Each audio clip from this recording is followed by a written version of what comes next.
নির্বাচনে খেলতে চান, আসে, খেলা হবে, আমরা প্রস্তুত, খেলা হবে সারা বাংলায়।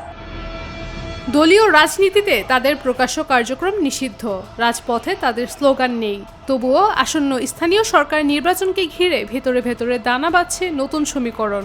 রাজনীতির অলিন্দে প্রশ্ন উঠছিল, তবে কি মাঠের লড়াই থেকে পুরোপুরি ছিটকে যাচ্ছেন আওয়ামী লীগের নেতাকর্মীরা? সব জল্পনা কল্পনার অবসান ঘটিয়ে সরকারের পক্ষ থেকে স্পষ্ট জানিয়ে দেওয়া হলো, শর্ত মানলে ব্যক্তি পরিচয়ে ভোটে লড়তে কোনো বাধা নেই তাদের। 9 জুন মঙ্গলবার সচিবালয়ে তথ্য অধিদপ্তরের সম্মেলন কক্ষে আয়োজিত সংবাদ সম্মেলনে প্রধানমন্ত্রীর তথ্য ও সম্প্রচার উপদেষ্টা ডক্টর জাহিদুর রহমান সরকারের এই অবস্থানের কথা জানান। তিনি স্পষ্ট করেন, যেহেতু আগামী স্থানীয় সরকার নির্বাচন নির্দলীয়ভাবে অনুষ্ঠিত হবে, তাই নির্বাচন সংক্রান্ত আইনি শর্তাবলী পূরণ করে ব্যক্তি হিসেবে যে কেউ এতে অংশ নিতে পারবেন।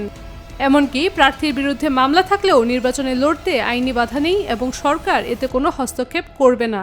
ব্যক্তি হিসাবে যে কেউ যদি ক্রাইটেরিয়া যা আছে সেটা ফুলফিল করতে পারে, তিনি যদি মনে করেন নির্বাচন করবেন, তিনি নির্বাচন করতে পারেন। সরকারের দিক থেকে বাধা দেওয়ার কোনো কারণ নেই।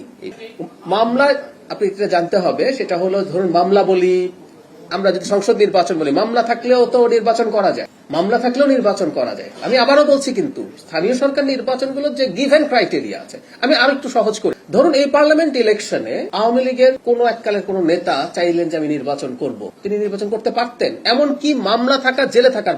কারণ সংসদ নির্বাচনে বলছে আপনি 2 বছরের দণ্ডপ্রাপ্ত হতে হবে নৈতিক স্খলনজনিত অপরাধ, এর আগ পর্যন্ত আপনি তো নির্বাচনে পার্টিসিপেট করতে পারেন। তো এই সুযোগগুলো তখনও ছিল, এখনো আছে।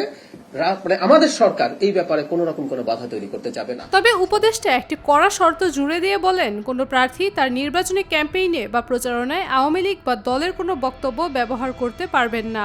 সংগঠনের কর্মসূচি নিষিদ্ধ থাকায় প্রার্থীরা দলীয় পদপদবীও ব্যবহার করার সুযোগ পাবেন না। ব্যক্তিগত যোগ্যতায় যে কেউ জনগণের সামনে যেতে চাইলে সরকার তাতে সুযোগ দেবে। এখন সাধারণ জনমনে প্রশ্ন থেকেই যায়, তবে কি এই স্থানীয় সরকার নির্বাচনের মাধ্যমে পুনর্বাসন হতে যাচ্ছে নিষিদ্ধ সংগঠন আওয়ামী লীগের? সাদিয়া রহমান, নিরপেক্ষ।